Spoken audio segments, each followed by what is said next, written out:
Hola, muy buenas y bienvenidos de nuevo a Oncología Cuéntame, a este espacio que sabes que fue creado para ti y por ti, para que podamos tener algún momento de serenidad frente a esta palabra que tanto nos asusta, que tanto rechazo a veces supone, que es la palabra cáncer, y las especialidades médicas que tratan cualquier tipo de tumor y que están integrados dentro de la oncología. Así que pretendo en esta nueva etapa, y no sé por qué la llamo nueva etapa, sinceramente, como últimamente hablo al aire, sin ningún tipo de guión, creo que realmente he tenido o he necesitado tener un tiempo para cambiar la piel. El otro día conocí una especie animal que nunca había visto de cerca, que se llama el dragón barbudo. Lo tiene una amiga mía en su casa y yo no conocía la especie, de manera que tuve la oportunidad de acercarme a ella y verla de cerca, como os digo, tocarla, y me decía mi amiga, que es veterinaria, que estaba cambiando la piel. Y yo creo que esto ha sido lo que me ha ocurrido a mí a lo largo de estos últimos 6-8 meses. He necesitado cambiar mi piel, he necesitado regenerarme por fuera y por dentro, y vuelvo llena de ideas, de ilusión a Oncología Cuéntame. Y pretendo, haciendo un poquito más de caso a los expertos en la materia y en comunicación, hacer lo que llaman en el argot píldoras de información, píldoras de vida, píldoras de vitaminas y ánimos, y algo así como pinceladas sobre los temas que queremos tratar para captar la atención y para poder tener de esta manera una mayor fluidez en la información. Bueno, yo pretendo hacer ahí una cosa intermedia, un sándwich. La verdad es que hasta ahora no he limitado nunca el tamaño de los audios ni el tiempo de los audios, porque me resultaban momentos tan agradables cuando he tenido la oportunidad de entrevistar a compañeros del día a día, de la batalla del día a día, y a otros que ni siquiera conozco personalmente, pero que me han transmitido tanto y me han enseñado tanto, como por ejemplo la última entrevista que publiqué con Basilio por su libro Te escucho, te entiendo, te ayudo, que ha sido muy importante para mí en este tiempo del cambio de piel, y así se lo he transmitido a él. Así que hasta ahora nunca había limitado, como os digo, el tiempo de los audios, pero como también os digo, haciendo un poquito de caso a las personas que son más entendidas en la materia y a efectos de comunicación tienen mejores propuestas, voy a intentar acortar estos audios dándoos una información, en algunos casos quizá un poquito más general, y si a pedido vuestro, como también ha ocurrido a lo largo de estos meses en el correo electrónico, queréis profundizar sobre algún tema o queréis que trate algún tema de una manera más detallada, porque creéis que es un tema interesante y del que se conoce poco,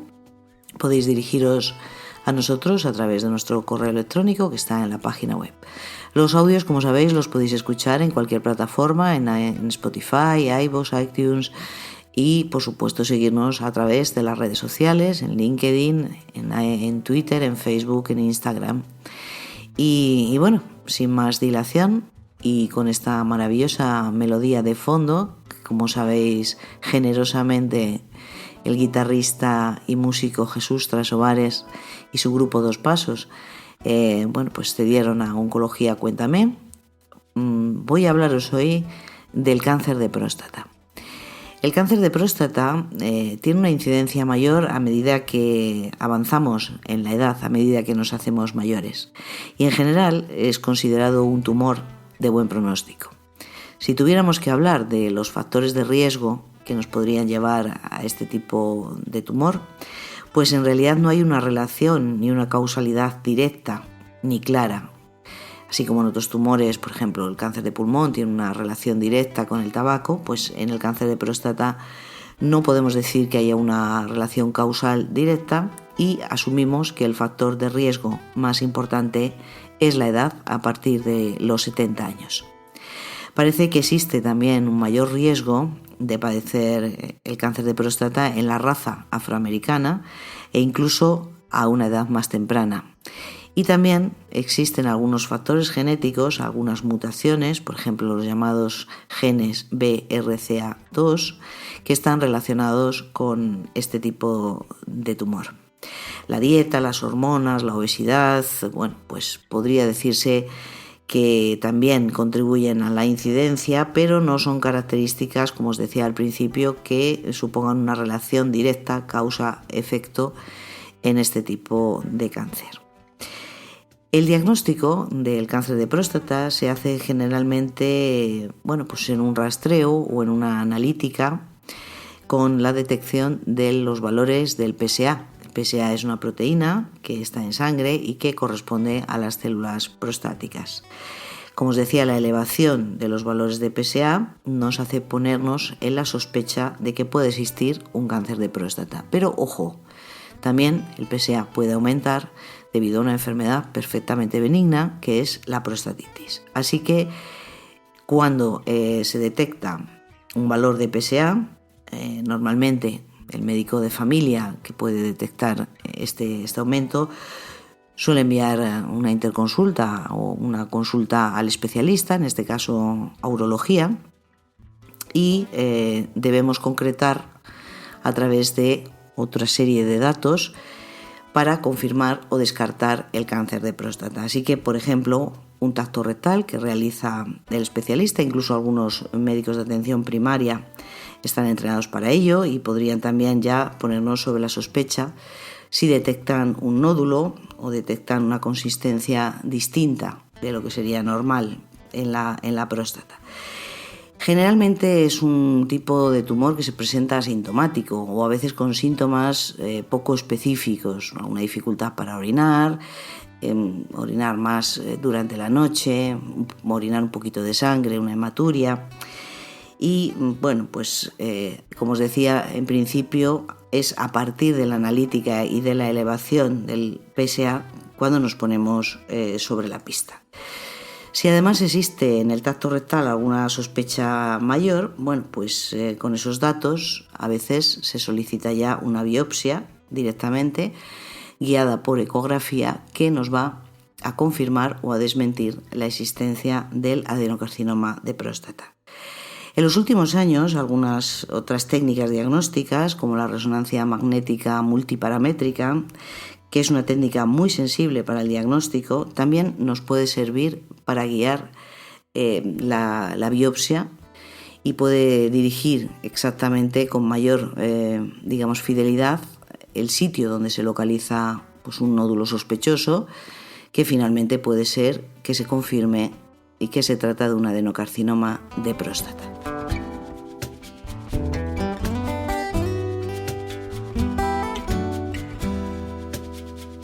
Obtenida la biopsia, el laboratorio de anatomía patológica nos confirmará que se trata de un adenocarcinoma de próstata y nos dará lo que llamamos el Gleason Score. Por decirlo en términos simples, esto podría llamarse la matrícula de este tumor de próstata. Es unas características determinadas de sus células que nos sirven para clasificar a los pacientes o a este tipo de adenocarcinomas en bajo riesgo, riesgo intermedio o alto riesgo. ¿Pero qué significa esta clasificación de bajo riesgo, riesgo intermedio o alto riesgo? Pues cuando hablamos de ese riesgo, lo que estamos realmente queriendo decir es la probabilidad que existe de que el tumor de próstata que hemos detectado esté confinado exclusivamente en la próstata, o puede ser que ya exista o puede existir una mayor probabilidad de extensión a los ganglios linfáticos e incluso a órganos más alejados de la próstata, como por ejemplo en los huesos, las llamadas metástasis. Así que los pacientes divididos en bajo riesgo, riesgo intermedio, que a su vez se divide en favorable, desfavorable y alto riesgo, pueden preguntarse: ¿y qué más pruebas me tienen que hacer? A veces parece que no nos parece suficiente una biopsia y una analítica para confirmar un diagnóstico, y el paciente ha oído que hay que hacer más pruebas. En realidad las pruebas de detección de células tumorales procedentes de un adenocarcinoma de próstata en otros órganos e incluso en los ganglios linfáticos, solamente se solicitan a partir de lo que clasificamos como riesgo intermedio desfavorable o alto riesgo. Hasta ahí la probabilidad es tan pequeña que se supone y se entiende que las pruebas de diagnóstico no van a ser lo suficientemente sensibles como para detectar enfermedad más allá, porque la probabilidad además es muy baja. Así que generalmente, como os decía, a partir del riesgo intermedio desfavorable es cuando se solicitan pruebas para descartar que haya células tumorales en otros órganos, como os decía, las llamadas metástasis. Como dato importante, hay que decir que al diagnóstico casi el 80% de los casos son órgano-confinados, es decir, el tumor está solamente en la próstata y solamente un 6% de los casos son metastásicos. Generalmente para confirmar o para desmentir o para descartar las metástasis se suele pedir un TAC y una gammagrafía. Hay otros estudios muy útiles para el diagnóstico, digamos, completo de esta enfermedad, que son los PET-colina o, más recientemente y más sensible, el PET-PSMA. En realidad, ¿qué pruebas se van a solicitar? Bueno, pues para eso existe algo muy importante en todos los tumores y en el tratamiento de todo tipo de tumores, que es el comité de tumores. De manera que, o bien desde el especialista que ha diagnosticado el tumor, generalmente urología, o bien desde las propias consultas de los oncólogos, ya sean oncólogos médicos u oncólogos radioterápicos, se solicitan las pruebas que se consideran oportunas, se lleva y se discute el caso en el comité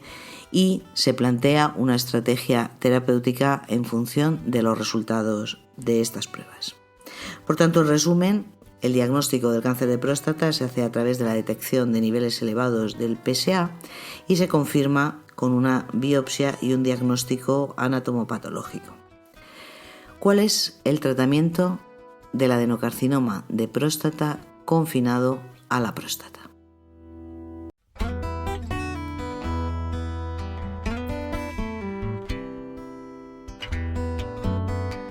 Antes de continuar detalladamente con el tratamiento del cáncer de próstata, os remito a la entrevista que realicé al doctor Felipe Couñago, que nos habla muy detalladamente sobre este asunto y que recalca sobre todo el hecho de que en los últimos años han aumentado muchísimo las probabilidades terapéuticas de este tipo de tumor. Tanto si se trata de un diagnóstico, como os decía al principio, en la mayor parte de los casos, confinado en la próstata, como si existe enfermedad a distancia.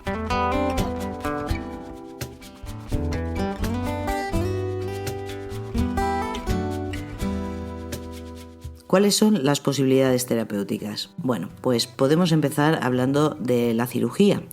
que también ha avanzado mucho en cuanto a las técnicas quirúrgicas y hemos pasado de una cirugía totalmente abierta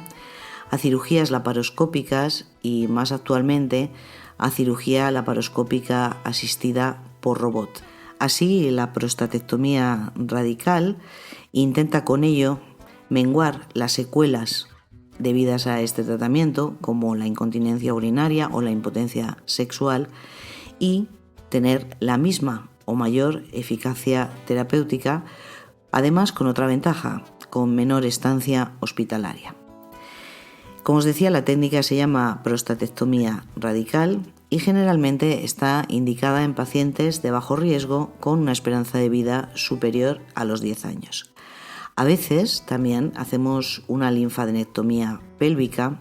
si se trata, por ejemplo, de pacientes de riesgo intermedio. Cuando son pacientes de alto riesgo no suele ofrecerse la cirugía de entrada, salvo en algunos casos muy concretos, y siempre es necesario advertir al paciente que tal vez, aún realizando cirugía, sea necesaria la intervención posterior de la radioterapia. Volveré sobre este asunto casi al final del audio. La otra opción terapéutica es la radioterapia. Históricamente ha sido uno de los tumores más frecuentemente tratados con radiaciones y para ello podemos ofrecer diferentes modalidades. Así, por ejemplo, pueden ofrecernos lo que llamamos braquiterapia de baja tasa, que consiste en la colocación de unas semillas de yodo en la próstata, directamente emisoras de radiación y que tienen una, radicalidad de casi el 90% en su efectividad. Para ello es necesario que el paciente tenga unas determinadas características anatómicas, que la próstata tenga un tamaño determinado y, por supuesto, continuamos hablando de pacientes de bajo riesgo o de riesgo intermedio generalmente favorable. Como os decía antes, una vez más, insisto, la importancia de la discusión de los casos clínicos en el Comité Multidisciplinar de Tumores, con la presencia de urólogos, anatomopatólogos, oncólogos radioterápicos, oncólogos médicos, radiólogos y, si puede ser, pues también en este caso especialistas en medicina nuclear. La radioterapia externa, que es la radioterapia realizada en un acelerador lineal, probablemente ha tenido la evolución tecnológica más importante del siglo, porque permite a día de hoy administrar dosis altas de radioterapia confinadas a la próstata, como mucho un margen de seguridad alrededor en las vesículas seminales, e incluir menos volumen de órganos de riesgo o de órganos sanos alrededor de la próstata. Fundamentalmente hablamos de la vejiga y del recto. También tenemos técnicas de radioterapia guiadas por imagen, es decir, conocemos lo que está ocurriendo con el órgano en cuestión a tratar, en este caso en la próstata, durante el tratamiento. Podemos de manera fiable constatar la posición del órgano y si eso corresponde realmente a lo que hemos planificado previamente a través de lo que llamamos TAC de planificación, que consiste sencillamente en colocar las dosis que queremos administrar a la próstata máximas en ese lugar, en la próstata, y al mismo tiempo medir las dosis que van a llegar a los órganos alrededor de riesgo y que estas dosis sean las menos posibles y lo más bajas posibles, ciñéndonos siempre a unos parámetros podemos decir así, de mínima seguridad, que son lo que llamamos constraints. Esto es planificación del tratamiento de radioterapia, una planificación que también hay que hacer en el caso de la braquiterapia y que es importante saber porque a veces el paciente, cuando llega a la primera consulta de radioterapia, piensa que va a iniciar el tratamiento inmediatamente y, en fin, a veces puede más la ansiedad de quererse tratar lo antes posible, sobre todo ante tratamientos que pueden tener varias sesiones y que pueden ser relativamente largos. Y hay que explicar que evidentemente no se puede tumbar una persona debajo de la máquina de cualquier forma, sino que hay que planificar este tratamiento y que eso lleva un tiempo de contornear esos volúmenes en un TAC realizado de 3 en 3 milímetros, comprobar las entradas y las salidas de la radiación, que es el trabajo de planificación que hacen nuestros compañeros dosimetristas y nuestros compañeros radiofísicos, y después tener la certeza de que ese tratamiento que hemos planificado en un ordenador puede ser reproducible diariamente en la máquina. Y como os decía, cada vez evolucionamos más tecnológicamente, de manera que hoy en día podemos comprobar mediante imagen real qué está ocurriendo en la máquina y si eso que ocurre en la máquina es exactamente lo que hemos planificado. Así que, volviendo a la radioterapia, el tratamiento ofrecido como un tratamiento radical para tratar el adenocarcinoma de próstata, que se puede realizar en varias sesiones diarias, de lunes a viernes. Se pueden hacer unas 39-40 sesiones, que era, el tratamiento tradicional. Y gracias a estas tecnologías, a la incorporación de esta nueva tecnología, podemos hacerlo actualmente en unas 20 sesiones e incluso, en algunos casos muy concretos, en 5 sesiones. Es lo que llamamos SBRT o radioterapia estereotáxica del cuerpo, SB, Body Radiation, y en este caso el cuerpo es la próstata, dirigido a la próstata. Bueno, como os decía antes, como pretendo dar unas pinceladas generales, si consideráis que puede ser interesante ampliar esta información, tenéis el correo electrónico a disposición para hacer esta sugerencia con total libertad. Lo que no puedo hacer por correo electrónico es dar segundas opiniones ni hacer consultas sobre juicios clínicos o tratamientos que van a realizarse en otros centros o por otros compañeros. Por el correo electrónico es un método que no es eficaz, que vulnera la ley de protección de datos y también es incompleto, porque para dar segundas opiniones es necesario tener toda la información documentada y es algo que no se puede hacer a través de un correo electrónico. Sin embargo, como os digo, sí que el correo electrónico está a vuestra disposición para hacer sugerencias y propuestas de temas. Así que si consideráis que hablar de la SBRT en este caso, porque es una gran novedad y es una bonita técnica para aplicar en el caso de la próstata, tenéis alguna duda o queréis ampliar el tema o queréis, pues yo incluso puedo hacerlo, o también puedo contactar con algún compañero que os lo explique también con otra voz, que siempre también tiene más penetrabilidad que escuchar siempre la misma, además de ser un momento muy agradable para mí. Bueno, continuando con las opciones terapéuticas, a veces hay que realizar radioterapia, como os decía antes, tras la cirugía. Es lo que se llama adyuvancia. Es decir, a una persona la pueden operar y después el especialista, cuando ve el resultado del laboratorio, el resultado de la anatomía patológica de la pieza quirúrgica, pues si tiene determinadas características, está muy cerca de los bordes quirúrgicos e incluso los toca, o hay una invasión de la cápsula de la próstata o de las vesículas seminales, o se trata de un Gleason mayor que el que habíamos detectado en la biopsia, y además de eso tenemos unos valores de PSA que no se han hecho indetectables del todo, o aun siendo indetectables con alguna de estas características, se podría considerar la irradiación del lecho quirúrgico. En este caso, ¿qué irradiamos? Pues irradiamos el sitio donde estaba la próstata y los tejidos de alrededor, incluyendo los ganglios si fuera necesario, y si en el resultado de la anatomía patológica se hubiera realizado una linfadenectomía y los ganglios fueran positivos. También podemos hacer una radioterapia, digamos, con intención de rescate. Rescate quiere decir pues que uno ha sido operado y pues el PSA se hace indetectable, pero pasado poco tiempo de nuevo vuelve a ser detectable. Los niveles de PSA no han bajado tanto como sería deseable y pues entonces probablemente el cirujano, el urólogo, va a considerar de nuevo realizar una radioterapia, digamos, posterior a la cirugía, también irradiando, como os decía, pues el lugar donde estaba la próstata, los tejidos de alrededor con un margen de seguridad y, si fuera necesario, los ganglios. Y en este caso el número de sesiones generalmente se aplica al esquema normofraccionado, el esquema clásico de unas 33 a 35 sesiones. Y además de esto, para el adenocarcinoma de próstata tenemos un tratamiento hormonal. ¿Por qué, cuándo y cómo se realiza el tratamiento hormonal?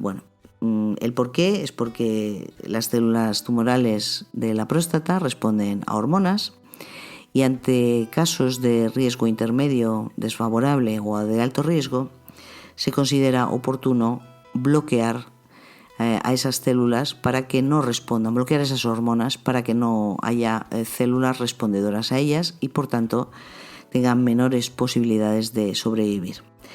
Generalmente es un fármaco, es un antiandrogénico que llamamos, que se realiza pues generalmente en un mes, 15 días a un mes, y lleva asociada una inyección intramuscular o subcutánea de otro fármaco que es pues un análogo, lo que llamamos el análogo, y con todo ello lo que obtenemos es un bloqueo, lo que determinamos terapia de deprivación androgénica. Esta terapia puede ser en un ciclo corto, de unos 4 a 6 meses, o en un ciclo largo, de unos 18 meses hasta 3 años. Y este tratamiento es perfectamente y además necesariamente a veces compatible con la radioterapia. ¿En qué consiste el tratamiento? Si es de ciclo corto, de ciclo largo, qué indicaciones tiene en función de qué parámetros se realiza uno u otro. Pues esto a veces es controvertido. Cada vez los criterios de alguna manera están más estandarizados, pero en definitiva y en resumen os diré que depende del resultado de la anatomía patológica, de los niveles de PSA, del riesgo intermedio, desfavorable o alto riesgo, y de alguna manera se considera un tratamiento necesario para disminuir la posibilidad de tener células tumorales a distancia, no solo en el presente, si no se han detectado, sino en un futuro próximo. Y por último, quería hablaros brevemente de lo que se considera vigilancia activa, algo que puede ser propuesto perfectamente por vuestro especialista una vez que, aun siendo detectado un adenocarcinoma de próstata, se considera que es un bajo riesgo o muy bajo riesgo, que hay muy poca carga tumoral, que el paciente tiene una expectativa de vida superior a 10 años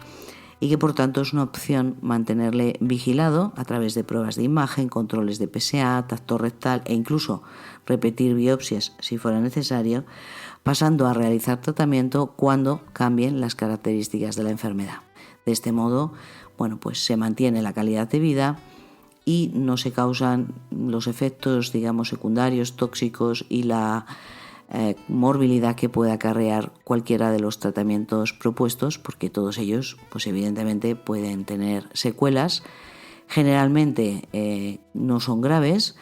pero influyen a veces en la calidad de vida de los pacientes y por tanto se ha llegado a la conclusión de que quizá se está sobrediagnosticando y sobretratando en algunos casos y por tanto no os debe sorprender, aunque el diagnóstico sea de esta palabra tan horrible, tan rechazada y que tampoco queremos oír, que se llama adenocarcinoma o carcinoma de próstata, que el propio especialista os ofrezca lo que llamamos una observación o una vigilancia activa más bien, ¿no? Observaciones, se aplica más bien a pacientes de más edad, por encima de 80, 85 años, pacientes en los que se considera que quizá la causa de muerte pueda ser otra muy distinta y que nada tenga que ver con este tumor. Y la vigilancia activa pueden ser individuos más jóvenes, como os decía, con un bajo riesgo y con muy pocas probabilidades de que ese tumor de alguna manera crezca muy rápido y nos dé problemas a corto plazo. Por lo tanto, llegado el momento, podemos pasar a la estrategia de tratamiento activo. Y por hoy es todo respecto al carcinoma de próstata. Os dejo unos segundos con esta música tan maravillosa, como os decía al principio, de Jesús Trasobares. Me despido hasta la próxima y espero que esta información rápida, estas llamadas píldoras, cápsulas, vitaminas o como queráis llamarlas, haya sido de vuestra utilidad. Vuelvo a repetir que tenéis a vuestra disposición desde la página web el correo electrónico, podéis dirigiros a mí, los correos me los hacen llegar directamente a mí para que yo los pueda leer y pueda responder y podéis hacer vuestras sugerencias y podéis de alguna manera proponer temas que os causen dudas, inquietud, bien porque hayáis tenido esta enfermedad o conozcáis algún familiar que la tiene y queráis ampliar esta información, pero siempre manteniéndonos en el ámbito de la divulgación de la información, no de casos particulares para dar segundas opiniones, porque como os digo, por desgracia, no es posible hacerlo por email y también creo que sería contraproducente porque, para eso hay otros canales y hay otras formas de hacerlo con mucha más fiabilidad para vosotros y con, por supuesto, mucha más seguridad para los casos que os preocupen o que queráis consultar. Nada más, os dejo con esta pequeña muestra del carcinoma de próstata y con la música de Jesús Trasobares. Hasta la próxima y como siempre, un placer haber compartido este ratito con todos vosotros. Ya sabes, en Oncología Cuéntame, siempre adelante.